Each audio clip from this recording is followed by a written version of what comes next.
Good evening, and welcome to an episode of The Unexpected Detour. Where in life detours are inevitable. Today, I am happy to have with me Tony Stewart, who wrote a book called Catching the Tiger, and it is about his grief of losing his wife, Lynn, to cancer. So, with that, I'm going to introduce Tony to you. I will ask some questions and we'll get on with it. Tony, take over. You tell us something about you. I know that you are a author as well. You're into photography? I'm into photography. I was at one time a professional filmmaker, and then I did a bunch of things with computers. Carrying the tiger, and I should say it's carrying the tiger, not Oh, catching the Carrie, I'm tiger. sorry. Don't worry Oh, about it. Carrying the Tiger is my first book. So by oh, okay. definition, I'm an author now, Oh, but it isn't like I've because spent. I see Lynn's pictures back there. Yeah, Those are Lynn's pictures. those are Lynn's paintings, my late wife Lynn. So let me just tell your listeners, the book is Carrying the Tiger, but the subtitle, which kind of tells the whole story, is Living with Cancer, Dying with Grace, Finding Joy While Grieving. And the book is my memoir of what happened, more or less starting on the day that we learned that my lovely Lynn had tumors in her back and in her spine that no one had expected. And it follows on from there as we learned what it meant to live with incurable cancer. And then the cancer beat the drugs, and she did die beside me in home hospice, which was actually really beautiful. And that's the whole the middle part of the book, the dying with grace. And then my shattering grief, as anyone who's been through a deep loss has had their version of shattering grief. And then I met someone else. And the last part of the book is about how hard it was and how complicated it was to start another relationship while I was still crying for Lynn many times a day, every day, and sort of how that played out for me. So that's the I whole like how book. you met Linda Oh, yes, at the pool. I did. We did. 35 years earlier, we met at the swimming pool. Yeah, you were talking to all the other girls and you Yep. asked Lynn. Yeah, uh-huh. Yep. And No, Lynn at that, thought you were talking to her, not knowing that you were talking to everybody else too. yeah, excuse me. I was on the rebound then. My first marriage had just ended in divorce. My first wife had left me. I felt shattered in a different way. And I was like, I was 29, as many young people might do, I was out there determined. I didn't subconsciously, right? I must have been determined to prove that I was still a worthwhile, valuable, attractive guy. So I was talking to all the pretty women. And Lynn didn't realize that and thought that I was hugely attracted to her. So the next day she like stopped at the end of the lane at the swimming pool where we swam. We saw each other there all the time, just casually. We both happened to swim at the same time. Uh, and she stopped at the end of the lane and did some like leg stretches. And I saw her there and I stopped and started talking to her. And that was the beginning. That was back in the 80s. Yeah, that's why I said it was cute because she didn't realize that you were in there talking to everybody, but she caught your attention. She did. And she never would have done that if she didn't think that I was already focused on her. Exactly, because she had no clue that Right, that's what was going right. on. All right, about your book. What makes your book different from anybody else's? I think the main thing is that there are books about living with cancer for sure. And then there are some books about deep grief. In fact, there are quite a lot of like self-help and advice books on how to get through deep grief. Very few books that tell the story the way mine does, which spans the whole process. First of all, you're with me, you're looking over my shoulder. This is very much you are with me. I'm telling you what it was like to go through these experiences. I'm not like drawing conclusions. I'm not giving you, quote, advice. My idea is just that you'll go through these experiences with me and you'll draw your conclusions and you can see what this is like for me. But what really makes the book special is that it starts at the beginning of this journey, and it keeps going through all three phases that I talked about in terms of the subtitle, which usually are parceled out into different books. You follow me, and it spans 8 or 9 years. You follow me first through this intensive 5 or 6 years with Lynn still alive. We're fighting to learn how to live well, despite the fact that she had incurable cancer, and this death sentence was hanging over us the whole time. And there were lots of complications with the medical stuff and the doctors and twists and turns. That's the first part of the book. Then it almost turns into a slightly Yeah, I different. know. I was reading it because I noticed that you didn't want to go to Memorial Sloan Kettering because of things you've heard about it. Yes. Yes. Correct? We started out with a neighborhood oncologist. I live on the Upper West Side of Manhattan, just to say. There's a very good hospital nearby, a branch of Mount Sinai, but also all these famous hospitals not far from me, one of which is Memorial Sloan Because Kettering. you have Lenox Hill is near you too, right? What, say again? Lenox Hill? Lenox Lenox Hill. Hill is We near got you as Lenox well? Hill just across the park from me, Mount Sinai right here, a thing called Columbia Presbyterian, a thing called New York Hospital, NYU. These are like world famous hospitals, most of them. I'm spoilt for choice. But we really wanted to stay with our local, lovely, friendly, warm oncologist. And we didn't even think of going down to Sloan Kettering because we had heard these stories about how it was like my way or the highway, like an assembly line, doctors who treated you badly, things like that. And then through some twists and turns, we realized that there was a clinical trial that was available that might be wonderful for Lynn. And at that point, her prognosis was 6 months to 2 years. People with incurable lung cancer, which is what she had, stage 4 non-smokers lung cancer, typically live, even with chemo, between 6 months and maybe 2 years, which is pretty horrible. But we heard that there was this new immunotherapy drug that was being tried, and there was a clinical trial where they would do that plus a kind of chemo that was good for Lynn. But if we were going to do that, we had to go to Sloan Kettering. And we went there. And we ended up having a wonderful doctor, having very good experiences. There were not with we saw a lot of doctors for different things, and there were some bad experiences, but they weren't terrible. And our primary doctors were wonderful.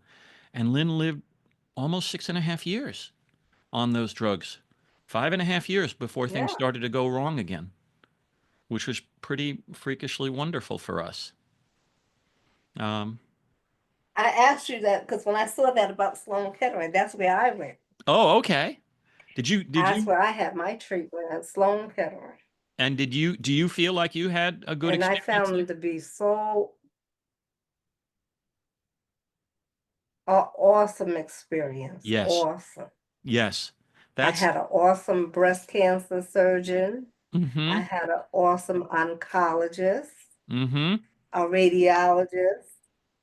I mean, they were just awesome. So I that's feel, why I was looking, I was like, but I had the same story said to me too, not to mm-hmm, go there because you know what it was? Because they knew somebody that died there. So they figured that because they died there, I would get the same treatment, but they didn't know what kind of cancer I had either. They right, just telling me, right. just go someplace else. And So of course, if we I said to had a good um, experience. you had a good experience, everyone I know who's actually gone through Sloan has had a good experience. Um, and we're all going to die. And many, many patients with cancer die. Yeah, And Lynn died while being treated by Sloan Kettering. And I don't blame them. They didn't do it to her. It was the cancer. It right. was just her time finally came.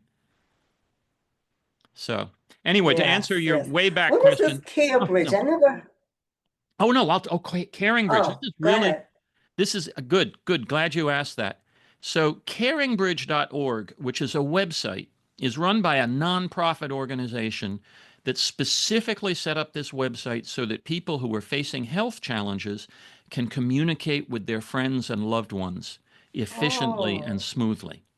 And someone told us about this like 5 days in. I mean, really early in our journey. Lynn had a lot of friends right away, and she was open about it. So, like from the minute we heard that she had tumors, before we had a diagnosis, before we'd even been to the first oncologist, she started emailing her friends. And then we were flooded with these emails going back and forth, and we're basically saying the same thing to multiple people who are asking the same questions. And someone told us about Caring Bridge, and I highly recommend this to anyone, any listener. If you're facing a health challenge, you can set up, like we did, a private website. It looks like a really stripped down Facebook with no ads, and you can make it private so that only your friends can access it. So you're not like being public with the world unless you want to. That's your choice. And we started writing posts on Caring Bridge like a week in. And Lynn actually asked me to write the posts. She was happy to talk to her friends and tell them about the cancer, but she really didn't feel comfortable doing the writing, and I very naturally did. So for all the many years that this book covers, I was journaling. I mean, I didn't think of the word journaling then, but when you look back, what Caring Bridge did was it got me to start journaling for our friends about what was going on with Lynn. And it had so many good effects, like the support we got, the just in the comments coming back, you wouldn't believe how empowering and wonderful it is to hear your friends say just the simplest thing like "I'm with you, girl," and "Wow, that sounds hard. That sounds hard," and "Fingers crossed for tomorrow's operation," and things like that. Just simple little things that they didn't even have to think 5 minutes about gave us immense strength in the sense that we weren't alone, that everyone was with us. And then benefit number two that I never would have anticipated. Lynn didn't want to like be cancer to her friends. She wanted her friends to think of her and talk to her when she saw them exactly like usual. She didn't want to spend her time talking about her cancer. So because we were writing these posts and all of our friends were reading them, they knew what was going on without having to ask us. So when Lynn went out with a friend, because for these 5 or 6 years, she did have lots of good times, went out with friends, saw them, did things, they could talk like they normally did. They didn't spend the whole conversation saying, "What's going up with you and your cancer and how do you feel?" We wrote about that last night. And that was wonderful. So that I know, and then the third It could thing be is depressing. it was really, it opened us up. It made life go more smoothly. And then ultimately it led to this book, Carrying the Tiger, which I never imagined writing in those days, but the essence, the germ of it came from all those posts. I had all this material. I had So been that was expressing all of it. actually, you were doing her memoirs for her, but Yeah. okay, I you thought of didn't. it, I should say, the book keeps going after Lynn dies. It does. That's the last Right. part of it. It's about my grief and meeting this other woman and the complexity of trying to have joy again. So at some point, I had to realize that actually this is really my story as her caregiver. But when she died, I wrote a post in which I basically said, "I guess it's over now. I guess these posts are over now. Lynn died. This is the Lynn Catula Caring Bridge. I'm not going to write anymore. Why would I?" And then 2 days later, I wrote another post because it was just so emotionally important to me. I had become sort of addicted to sitting down at night at my desk and writing out what it felt like. And became my own healing and my own therapy. And I kept going. And at some point later on, I realized in order for anyone to make sense of this, I have to write the book as not Lynn Catula's memoir, but my memoir of my beloved wife Lynn and what we went through, and then what I went through after she died. So Yeah, and being a caregiver is hard. being a caregiver is Very. really hard. I was my mother's caregiver. That's why I know, because she Yeah. had cancer, Oh and wow. I'm an only child. My son Oh, is the only child, uh, so I was taking care of her, and I had an only child that was like 17. yep. So Um. yeah, Wow. and No, that. I started journaling. I used to see my mother journaling all the time. Mm-hmm. She has like about 10 books in here where she would write stuff down. Mm-hmm. And I used to ask her, "What are you writing down?" I mean, she even put down that she spent a quarter at lunch or something. So she would always write things down. And it didn't occur to me that that was like a story she was telling. Yeah. And that when I sat there with my journey with breast cancer, I decided to write what I went through. Yes. From the craziness that I would see. I decided to write it. So that's why I said it's a healing thing. It really is healing and it's helpful. And it was a way for you, like me, to tell her story and to give people hope that she had lung cancer, but she didn't have a death sentence like the 2 years they told her. She Right. lived beyond the 2 years, and Yes. that was a blessing. That So was a she got real, to enjoy her life. very Yeah, much so. that was the blessing. She got to live beyond it. Yeah. And I would say, And that's why I said, mm, go ahead, you could go. no, I was going to say, not only Um, did she get to enjoy her life, but I think as with many people who are living with the possibility of dying just hanging over them, we enjoyed life more right. than ever before. And we grew closer together. We were telling each other how much we loved each other more than ever before. I actually look back on those years and I would say a lot of very hard things happened. Her spine started to collapse. The lung cancer had gone into her spine, and that's really was very painful and led to a lot of operations and a lot of twists and turns over the 6 years. So it wasn't all just like, oh, great, we got 6 years. It was more like we had 6 years of which 3.5 or 4 were really hard. Um, but they brought us so close together and our She had to have appreciation. chemo. She had to have, it wasn't chemo. She only had traditional chemo right near the end. She had a version of chemo for most of those years that was a pill she took every day, not an infusion, Oh, okay. and did not have as horrible side effects as traditional chemo. She never lost her hair or anything like that. It did have plenty of side effects, but it's easier on your body than traditional chemo. She was just really lucky because the genetic analysis of her tumors that Sloan Kettering did, and even the earlier doctor did, indicated that some of these drugs would work for her, even though they only work for like 15% of people. That's a lot of people, despite the existence of these great drugs. You either have good luck or you don't. And Lynn had this wonderful good luck that Right. she was able to take less horrible drugs for most of those 6 years. Then they stopped working. Oh, okay. And then she had some Oh, traditional chemo for a while.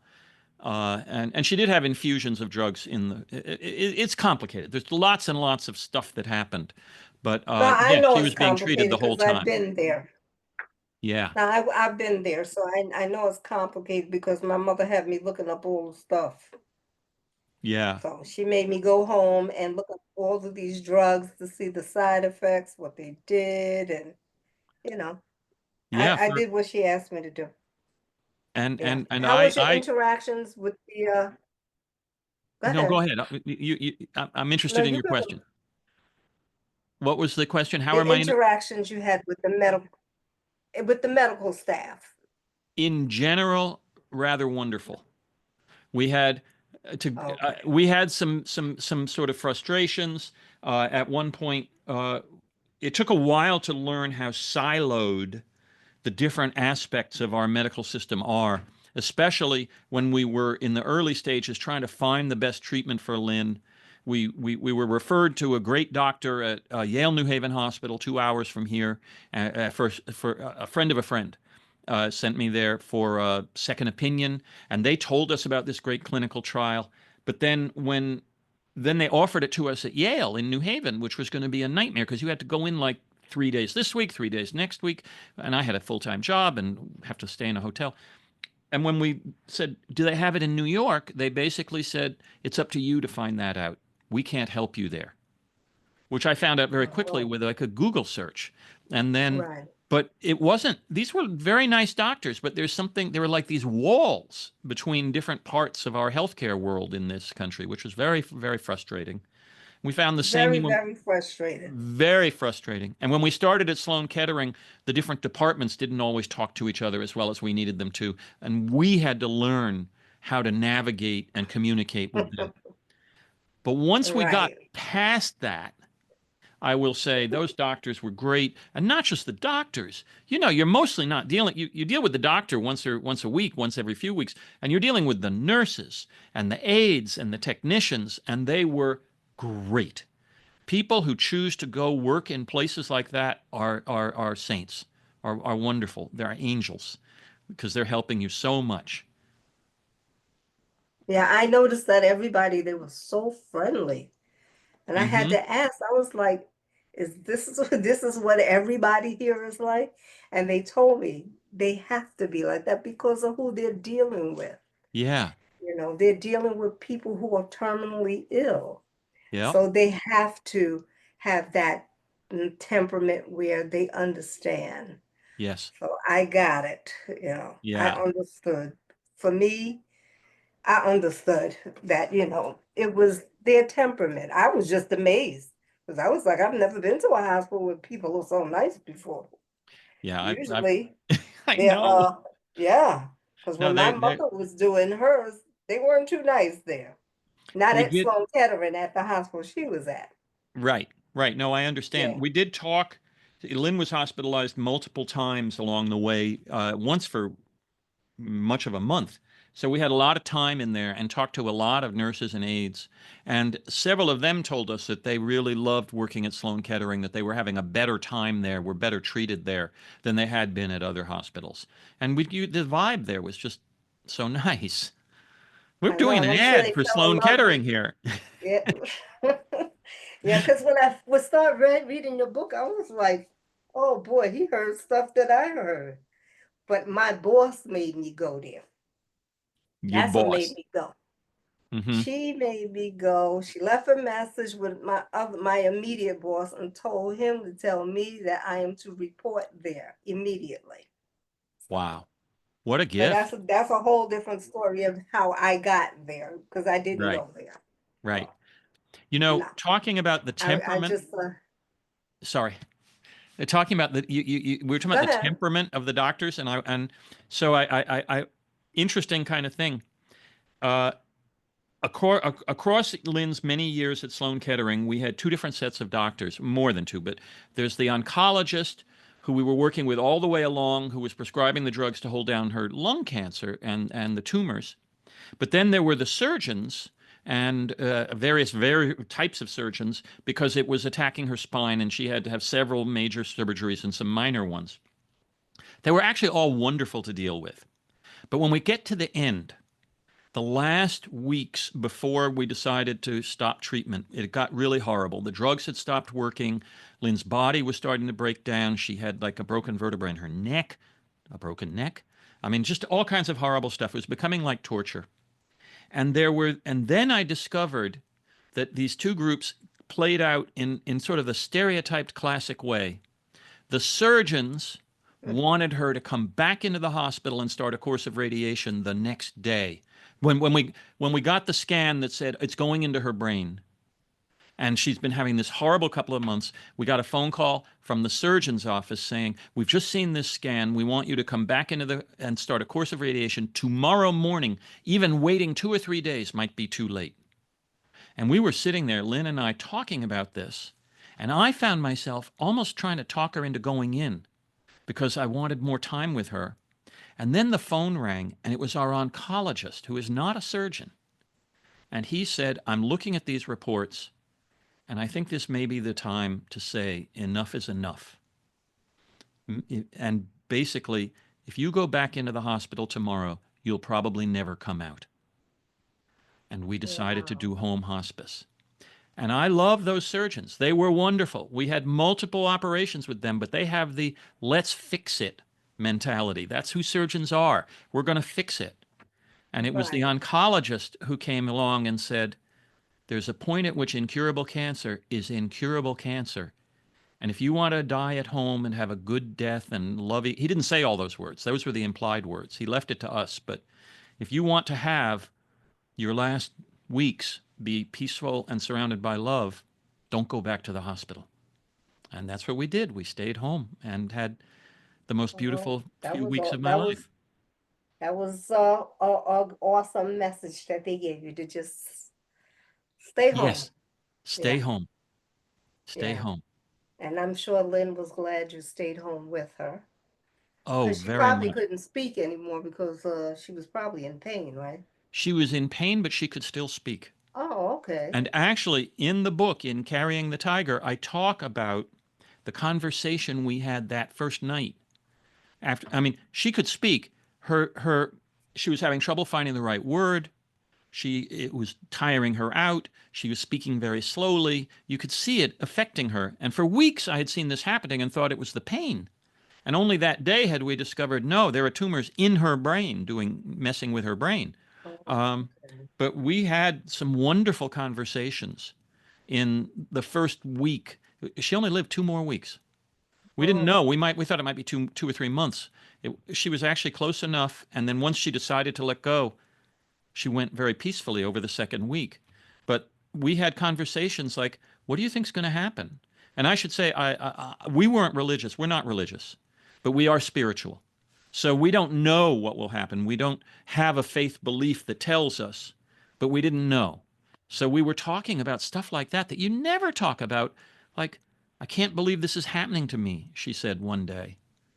And I don't want to leave yet, she said right. another day. We were having, and then we would talk about it and cry and hold hands. And oh, it was And so wonderful. I asked you that question because it made me think about what you went through and how I went through watching my mother die, and I was with my son, and my son was like, "Ma, people are selfish when they see their loved ones dying. They don't leave because you won't let them leave. You have to let them know it's okay." Mm, Yeah, wow. yeah. Your son, who was only He 20 or was 7, 17. He's he was still 42 now. 17. Those are wise words. Yeah. And it made me think, and I said, maybe he has something right. So I remember I went to Calvary, Hmm. and I remember my mother, she had a tracheotomy, so she couldn't speak, Right. and she waved goodbye, and a tear came out of her eye. Yes. And Yes. and I'm like, what is she crying for? I told her I'll be back. I just told her you better be here when I get here, that's all. But then I remembered what my son said, that people are selfish with their when others are dying. We don't want them to go, so they Oh, hang around and they suffer. I agree with you. Yeah, Um, the dying is going to happen. It's in the yeah, process of happening. And the best thing we can do is both to accept it in our own heart and also let them know how much we love them. yeah. Because I remember the doctor who was like, "You better tell your mother if you have anything to say it now." I said, "We're good.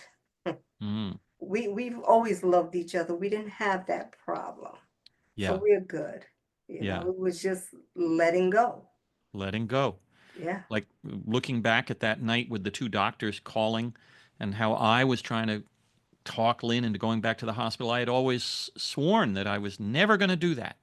That right. we would do hospice. That we would have not she wouldn't die all hooked up to machines, and I didn't want to let go. Luckily, once we made that decision, I was right there with her in terms of. I even remember one time it was either hours or a day before she actually died. I thought she was dying. I thought that I was going to be imminent, and I was stroked her and I said, "You can let go. It's okay. I love you. Let go." And then it turned out that actually I was a few hours early, but she heard me See, say but it. you told her it was okay. Yeah, And that's what it was. You gave her her release. It's okay. it's okay. Yes. And that was what my son was telling me to tell her. It's okay. Mm-hmm. You know, we're not going to live forever, that I know. But you Yeah. got to be at peace with yourself and let her be at peace knowing it's okay. Yeah. So that's what I did. So, how are you coming along now? I'm sure you still think about her. I still think about her. You never stop grieving. I mean, this No. is this is the thing some people don't understand is there's no time limit to it. You grieve for as long as the person is not with you, Yeah. which is like the rest of your life. But Right. what happens is that over time, eventually, on your own timetable, it's very different for everyone. You start to you have other experiences. You start to be able to enjoy yourself again. You start to enjoy life again, and all of these experiences become loaded onto you, so that the grief takes up a smaller part of your day-to-day life. But I was crying for Lynn just the other day. She died 4 years ago last February. So, and I'm in another relationship now, as I talk about in the last part of the book. And that's been getting better and better. But just the Oh, other day, I'm here in the my girlfriend Cordelia comes and goes. She lives in Minneapolis, and I'm in New York City. But she spends a lot of time with me here. And that whole story of how we met is the last chapter of the book, of Carrying the Tiger. But she's not here now. And I've been alone in the apartment for a few weeks, and I'm surrounded, as you pointed out, on the wall behind me are some of Lynn's paintings. In I front of see me, as I them. sit at my desk, is like a photo of Lynn looking really cute on a shelf. Yes, I have Oh, photos of Cordelia here too. It's not, right. but I have Lynn all around me. But that's who you spent the majority of your life with, Lynn. Absolutely. Yeah. Half of my life Yeah. So with that's Lynn. not going to go anywhere that fast. So, And ever, I hope. And one of the best things about Cordelia, we met, through grief. We met because she had just suffered a loss, and through some coincidences, twists and turns, whatever, I started talking to her, and she to me, about grief and loss and what it was like to get through the day like that. We, and then slowly discovered we were attracted to each other. So it was kind of the opposite of normal dating. Um, but one of the things that she loved about me was that I still had this huge love for Lynn.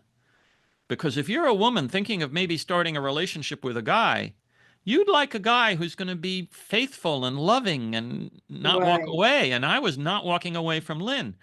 On the other hand, that caused all kinds of complications because I kept comparing Cordelia to Lynn, and I kept feeling guilty about having my relationship Yeah. with You Cordy. felt guilty because Lynn wasn't there. Exactly. Like Yeah. Lynn's looking down on me, and she's going to think, oh, I'm You cheating on probably her. saying, Yeah, or I'm having more fun with this. I've replaced her. I'm having more fun than I did, or whatever. And Cordelia's very different, and we're having different experiences, and it's not the right. same. But Oh, but you're yeah, still working? no, I'm not working. I'm now I'm almost You're 70 now, and you're an author now. well, I am working full time right now, actually. It took me a year and a half to write the book, and now trying to get the word out. We're doing conversations like this and all the other marketing activities to try and get. I'm an unknown author, right? And so it's not like I can just write a book and a million people are going to go hear about it. Don't This has worry, been, when I'm finished, I will put the link in there so they can go get the book. oh, I really appreciate that. Yeah. Because I did another author and Mm-hmm. his his podcast was really good. So Oh, he was the victim of cancer. right. 5 different types. Wow. Mm-hmm. Wow. Yeah. He was a triathlon. Mm-hmm. Yeah. It's amazing how some people have both the stamina and personality and the luck to be able to go through that and come out the other end. Yeah. I think Lynn had stamina, personality, and a lot of luck. She a lot of stamina, but she didn't. She made it 5 or 6 years, which is way more than many people. There was Right. a friend of hers in the cancer group that she was part of, who also started with lung cancer, and it had gone into this woman's brain. It had gone here. It had gone there, and she'd had lung cancer. She'd had cancer for several years before Lynn met her, and had all these horrible different versions of cancer. And I know I saw her an email from her recently that she's still with us 4 years after Really. Lynn died. I mean, it's sort of like the man who wrote that book. But it's this I just want to say, because people, I really think that there's a misunderstanding or a misconception that many people have, that if you just have the right attitude and fight it, you'll have that kind of good luck. And I want to say no. Cancer is unbeatable. But what you can do is, if you're really lucky, you can beat it to a draw. I mean, okay, if you have if you're lucky and you get a you get a tiny lump and it's caught really early and it's stage 1, I could seeing that as I beat my cancer and maybe you will be in remission for the rest of your life. But if you've got a stage 3 or like Lynn had a stage 4, you're living with cancer whether you can see it or not, and you know it in your head. And what you're fighting to do is have a relationship with that cancer and where you can live your life. And you need a tremendous amount of good luck because you can have all the good strength and all the good feelings and all of that people want you to have and still die. But she had a positive outlook Oh, too. absolutely. She had a positive That's attitude. what kept her going so long, her attitude. I think her attitude was really important, and I also think the drugs and the luck. I think Yeah, it is all three of those things. because Because if I see a lot of people and they look so sad and yeah, and I would go to Sloan Kettering and I would sit there and I would just be feeling sad for them. yes, And I they wrote would a ask whole. me how come I'm happy. I'm like, look, I gotta be happy. I gotta make myself happy knowing that I'm gonna get through this. You're going to get through this, and I have to say, even if like Lynn, you eventually reach the point where you're not going to get through it, it's not a tragedy. I mean, we can look at it from the outside and say, here's a young person who died, leaving a child behind. Of course, I would call that a tragedy. But in a way, there is something, we all live, we all die. And in Lynn's case, and in the case of many others, she'd had a reasonably full life. She didn't want to die. She didn't want No, her life to end. I didn't want her life to end. right. But life does end. And if you can find it in yourself to, yes, get the best treatment you can, get the best doctors you can, and roll with the punches as best you can, when the time comes, if you're lucky, it can be one of the better experiences. It's the leaving this world can be a really beautiful experience. And I think it was for Lynn, not just for those of us around her.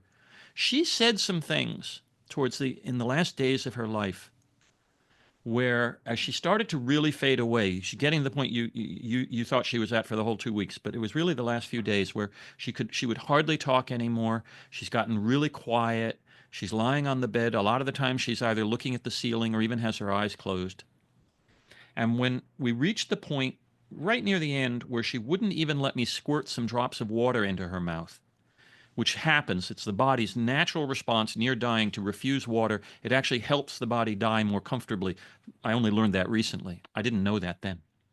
But what she turned to me and she said, "Don't bother me. I've got a lot to do." And this during a in the middle of the last few days of her life, when from my point of view, she was just lying there looking at the ceiling. But wherever she was going felt to her like, I'm in the middle of something. Don't distract me from it. I've got a lot to do. Those words hang with me, And even she though, had a lot to do. yep, she She had a wanted lot to to go do. peacefully. Yep. Yeah. And she went So, peacefully. and she went peacefully, Yeah. and which is why I That's see. Yeah, that was her lot to do. She I. just wanted to go. She knew you were there. Yep. She just wanted to be in peace. And Yep. she was in peace. You made her feel in peace, and that's what she did. She left in peace. Yeah. Yeah. And the So whole thing ends up being a gift to me, living on afterwards, because yes, I went through years of shattering grief. Well, the shattering part was, in my case, less than a year, yeah, but well, it's only what, 4 years? it's So only 4 years. I'm still grieving now. yeah, I will grieve forever.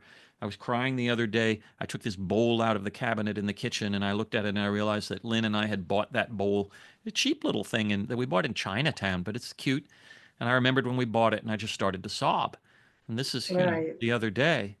But also, like you're saying, she gave me the gift of knowing that there was nothing left unsaid between us, uh, and that she had been able to go peacefully and surrounded by love. And she also did, just a few days earlier, uh, give me permission and even a little encouragement to have another relationship later.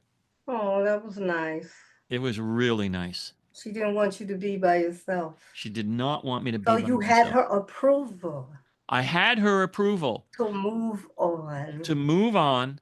And then what comes as a surprise to me and is in the book is that even with her approval, it was incredibly difficult Of to start course. another relationship. And Yeah, because you were missing her. I was missing her and I still felt guilty. It's It was like you were cheating on her. like I was cheating on her. And it didn't matter that she had said, I want you to Right. have another But in girlfriend. your subconscious, it's like, why am I doing this? Yeah. Yeah. Why am Mm-hmm. I doing? I can't do this. I can't do this. Oh, but you're getting along, right? You're going on book tours?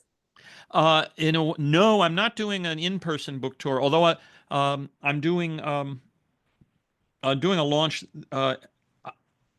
as we speak. It's going to be this Saturday, but by the time this episode airs, I imagine it will have been in the No, past. it'll be up. Where are your Okay. This ones? Saturday, May 10th at noon at Bowery Gallery in Chelsea in New York City. It's on Maybe West. I should tell my son to go. Oh, that would be real. I'd love to meet your Well, son. he's a photographer, so Oh, I would double love that. yeah, Um, yeah. anyway, so that was Lynn's gallery. She was an artist. Yeah, I see. Those are her pictures back there Exactly, because exactly. they're in the book. Yeah, Yeah, yeah. because So, I remember that one right there to my left. That's in uh-huh. the beginning of the book. You're right. Yeah, that's how I know because I was reading it. Yeah, no, I get it. So, Yeah. her paint it's there won't be any of her paintings on the wall at the gallery. She had a retrospective show there a couple of years ago. A friend is having her own show of paintings at the same gallery that was Lynn's gallery and invited me to do a launch, a book Oh, your reading, book and launch. it's a book launch party. I'll read from the book. If people bring a copy of the book, I'll sign it. It's not a bookstore, so I won't have a stack of books that I'm selling. Oh, okay. Don't tell anyone, but I will bring a few in my bag Oh. in case someone shows up who wants to Well, they're buy gonna one from hear me. this, so. I know. But I've advertised it in general as bring your own book because it Oh, isn't a okay. bookstore and it isn't going to be like we have 30 copies sitting here for people Right, to buy. right. You But just I will have a sign them. couple. I will read from Oh, the book okay. and answer questions and sign them. And also don't tell anyone, but I bought a few bottles of sparkling wine to have there too. Oh, okay.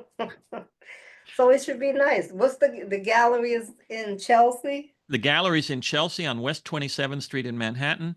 It's called Bowery Gallery. If you go to my website, which you were going to ask me anyway, but my website is TonyStewartAuthor.com. You go to Okay. TonyStewartAuthor.com, you will find on there on the events page the information about it, and I think I even put it in the banner at the top. All the information is there, as well as, of course, as links to buy the book on Amazon or wherever. Oh, okay. Yeah. Yeah, because that's where I saw it on Amazon, but your editor, he sent it, the draft, I guess, that you read. Yes, yes, that's right. But I prefer to read the actual book. mm.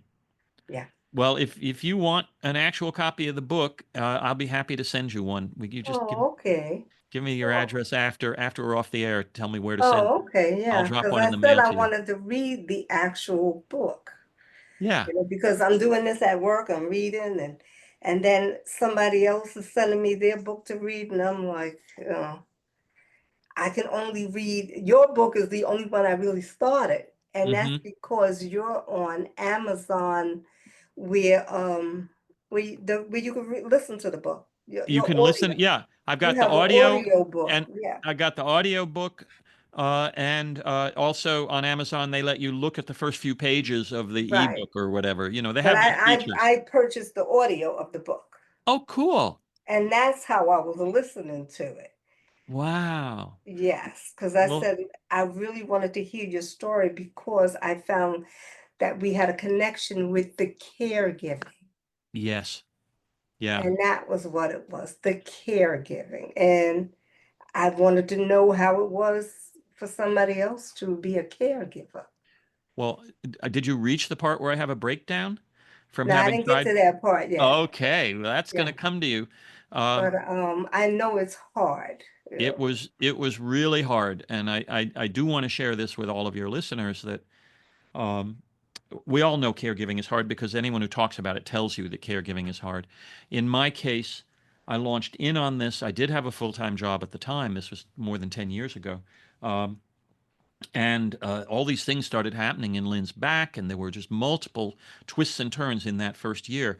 And I just kept thinking, I just need to keep, I can do this. I just keep putting one foot in front of the other, take a day off, be with her at the hospital, do my job, work into the middle of the night, whatever, blah, blah, blah. And then eventually I started having physical accidents, weird, stupid accidents from being distracted and tired. That's all in Carrying the Tiger, you know. And then a major bike accident. I used to ride my bike for exercise. And then one day we came back from a doctor's appointment, Lynn and I, which had gone badly, where she did not feel good about it.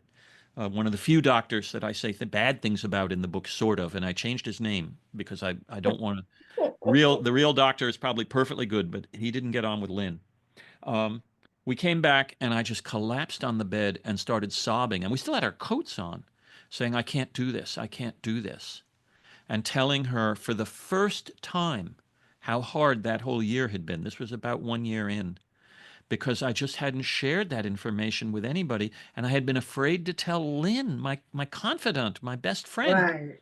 because I didn't want her to feel like, oh no, my cancer is pushing Tony away. My cancer is Right. hard on Tony. I wanted her to think Tony's here for me.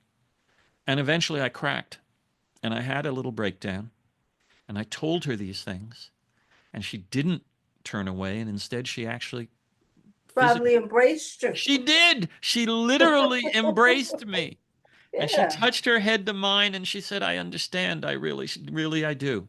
Yeah. It's hard, you know. It's harder when you see them dying too. Oh, yes. And you know that they're going, but like I said, we don't want to accept it, but Yeah. yeah. Yeah. No, That's the hard part. And that part probably plays over and over again, that memory. it totally does. Yeah. And I was very lucky in the long run for now. I mean, in terms of the book, and I was very lucky that during Lynn's hospice, it was during COVID. It was very, very quiet here. I did hire an aide who came in. It was so much work. I don't know what I would have done without an aide. Um, but I would wake up in the middle of the night and write a post for Caring Bridge about what had happened that day and what it felt like here. And those posts with additional memories that came back to me later, are this chapter right in the middle of the book called Traveling. And I think traveling is what Lynn was doing from here to Okay. there. And that chapter, I don't know what other people think of the book, but for me, that chapter is the heart of the book. And she dies at the end of the chapter. The whole chapter is hospice. But it was healing for you, that book. And it all Totally. start with that caring bridge, right? It started with that Caring Bridge, and if it hadn't been for Caring Bridge, I would never have been writing those How did posts. you find that caring bridge? Some friend just said, hey, have you heard of Caring Bridge? I don't even remember who it was. And I Googled them, and Oh, there they were. I'm because I never heard of it mhm, until I read your book, some of it, right. and I see this, and I went in there, and I see that I could put her name in there, and her stuff comes up. Yeah, yeah. Pretty cool. And I was like, I never heard of that. So it's good for me so I can share with other people who are going through some terminal illnesses Yes, to go to Caring Bridge and they can write it down for their families. exactly. And they don't have to be public about it. And it doesn't have to be a terminal illness. It can be anything Oh, that's going to, any challenge that where you need care, where you need the care and love of your friends. And they oh, have features that we did not use, but I think they have features like a calendar where you can schedule who's going to give you rides, who's going to bring a meal to your house, all these things that's the real deal when you need this kind of help. I only oh, used the journaling part of it, but there's more. oh, okay. But that's awesome because I know some people going through stuff. They could use this. Yes. The only problem is either you or some friend of yours that you give access to needs to write the posts. Needs to, I Oh, have and not everyone can do that. Not I mean, emotionally. Not, or you have to feel comfortable sitting at your computer and writing something about what you want your friends to know, whatever that may be. And Not true. that means being open with your friends, which I highly encourage because it worked out great for us, but not everyone feels they can. And it also means just having the temperament and the skills or whatever. I don't mean you have to be a great writer, but You just have to be transparent and honest. yeah, and willing to do it Yeah, and and that's willing to how I do it. started journal. I started journaling, and then I took a chance on podcasting And how do you because feel about, you've been doing this several years now, right? The podcasting? yes, but I was doing it more before. But what happened, I couldn't find any more breast cancer people because they didn't want to tell their story. Oh, wow. It wasn't until recently where I came across these women that were willing to come on in and tell their stories.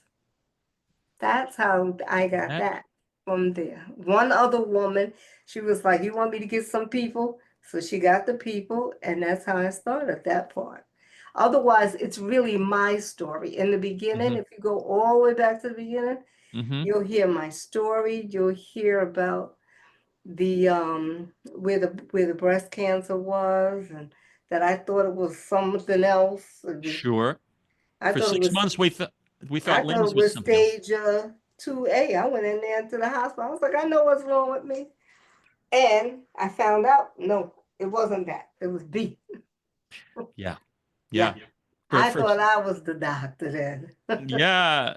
Well, for 6 months, the doctors looked all the wrong places in Lynn because she didn't have any lung symptoms.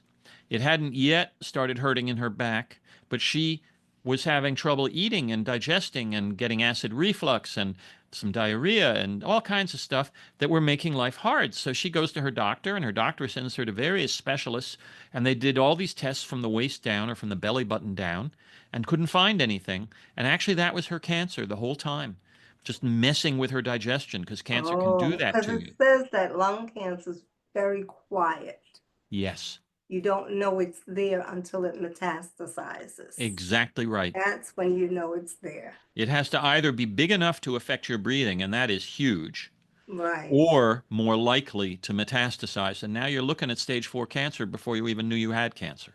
Yeah. And I looked it up about, I was looking up something about cancer.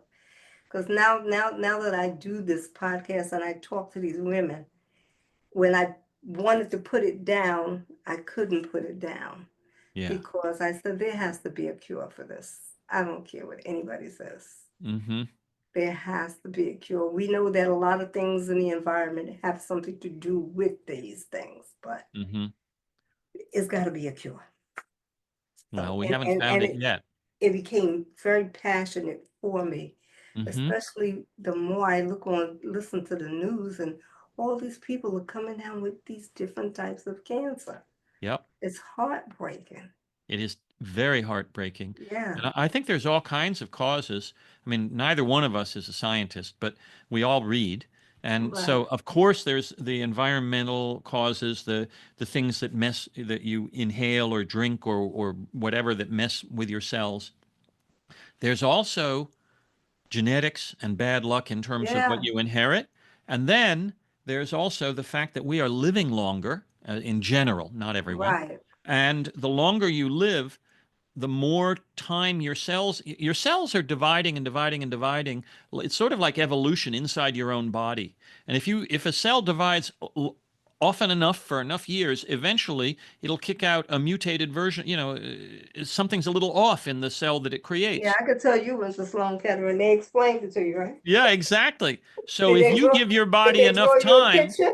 no, I don't remember the picture. They But if drew you, me a picture. oh wow, just by living long enough, the cognitive issues start coming in just because so many people are older that we didn't have enough older people to realize what goes Right. on in so many brains, most of our brains, if we live long enough. And also cancer starts happening even if you lived by a pure lake and ate nothing but perfect vegetarian, whatever perfect food, and breathed And that's only what I clean air, tried to you could tell still get somebody. cancer. You could be the healthiest person Yeah, and you can still get cancer. absolutely. So, I always make a point of saying that Lynn's cancer was, quote, non-smokers' lung cancer.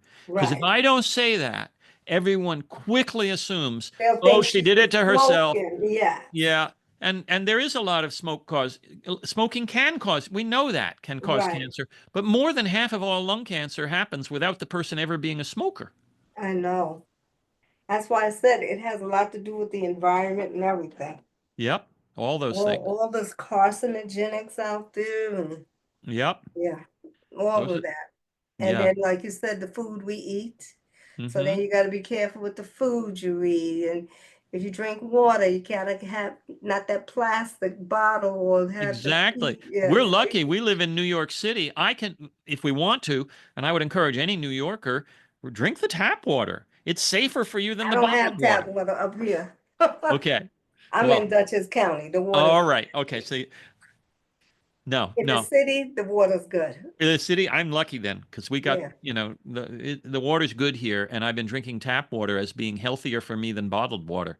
Yeah, that water in the tap in the city is good because it's coming from what? It's The coming from, Catskills. yeah, it's coming from those reservoirs upstate, Yeah, the so it Catskills, and tastes then good. in the Yeah, reservoirs in Dutchess County that actually are all dedicated to feeding New York. It comes down from the Catskills to Dutchess right. County and then down to here. And we don't get that. We get whatever we get. Yeah, It's disgusting. Yeah. yeah, So I get I it. drink the bottled water, Yeah, but I no, don't you, drink it out the bottle because I have the filtrated oh, the water. filter thing. Yeah, Yeah, yep, that so makes I'm sense. good. Yes, but anyway, Tony, I am going to end this, and it was really a pleasure. You're more than welcome to come back on again. Oh, thank you. And Yes. maybe You know next how to year. contact me. You have my I do, I email. do. So And you we can already come back said, on and see so, where you get with your next relationship, how that goes. well, that would be fun. This is a journey that we're all on, and there will be Yes. more news, next year. Yeah. Um, I do want to end for if anyone made it all the way to the end of podcasts. I have a long history of listening to half of a podcast, so I understand if people don't. But Oh, I'm bad. I'm sorry. it's Um, okay. but I do want to say again, the title of the book is "Carrying the Tiger" that I wrote. "Carrying the Tiger." My name Tony Stewart. TonyStewartAuthor.com is my website. Okay. And I will be sure to put that in the description. Thank you very much. Okay. Now don't go yet. I won't.